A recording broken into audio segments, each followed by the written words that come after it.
நள்ளிரவில் திரையரங்கை கதறவிடும் good bad ugly special show.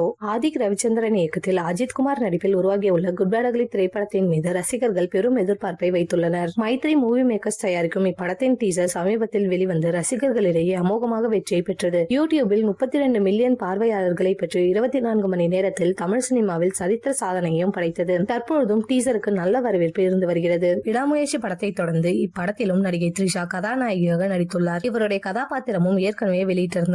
முதலில் இப்படத்திற்கு தேவிஸ்ரீ பிரசாத் இசையமைத்து வந்த நிலையில் அவர் வெளியேறிய பின் தற்போது ஜிவி பிரகாஷ் இசையமைத்து வருகிறார். அவர் படத்தை பற்றி அடிக்கடி அப்டேட்டுகளை வெளியிட்டு ரசிகர்களை உற்சாகப்படுத்தி வருகிறார். டீசரை தொடர்ந்து இம்மாதம் இறுதியில் இப்படத்தின் ட்ரெய்லர் வெளிவர உள்ளது. மேலும் டிக்கெட் புக்கிங் இம்மாதம் இறுதியில் துவங்கும் என சில தகவல்கள் வெளியாகி வருகின்றன. இந்த நிலையில் குட் பேட் அக்லி திரைப்படத்தின் பிரீமியர் ஷோ குறித்து லேட்டஸ்ட் தகவல் வெளியாகி ரசிகர்களை அதிர்ச்சியடைய வைத்துள்ளது. ஏப்ரல் 10ஆம் தேதி வெளிவர உள்ள குட் பேட் அக்லி திரைப்படத்தை தமிழ்நாட்டில் ஏப்ரல் 9ஆம் தேதி பிரீமியர் பண்ண போவதாக சொல்லப்படுகிறது. அதுவும் ஏப்ரல் 9ஆம் தேதி இரவு 10:30 மணிக்கு மேல் இப்படத்தின் பிரீமியர் ஷோ துவங்கும் என தகவல் வெளியாகியுள்ளது. இந்த செய்தியால் அஜித் ரசிகர்களுக்கு மிகப்பெரிய சர்ப்ரைஸை கொடுத்துள்ளது பட நிறுவனம். ஏனென்றால் முன்பே படத்தை திரையிட்டால் விமர்சனத்தால் வசூல் பாதிக்கிறது என்றெல்லாம் சர்ச்சை நிலவி வரும் நிலையில் விநியோகஸ்தரின் இந்த முடிவு அனைவரையும் ஆச்சரியத்தில் ஆழ்த்தி வருகிறது. இந்த மாதத்தில் அடுத்தடுத்த அப்டேட்டுகளை கொடுக்கவும் படக்குழு தயாராகி வருகிறது. அஜித் திரைப்பயணத்தில் குட் பேட் அக்லி திரைப்படம் பல வசூல் சாதனைகளை படைக்கும் என எதிர்பார்க்கப்படுகிறது.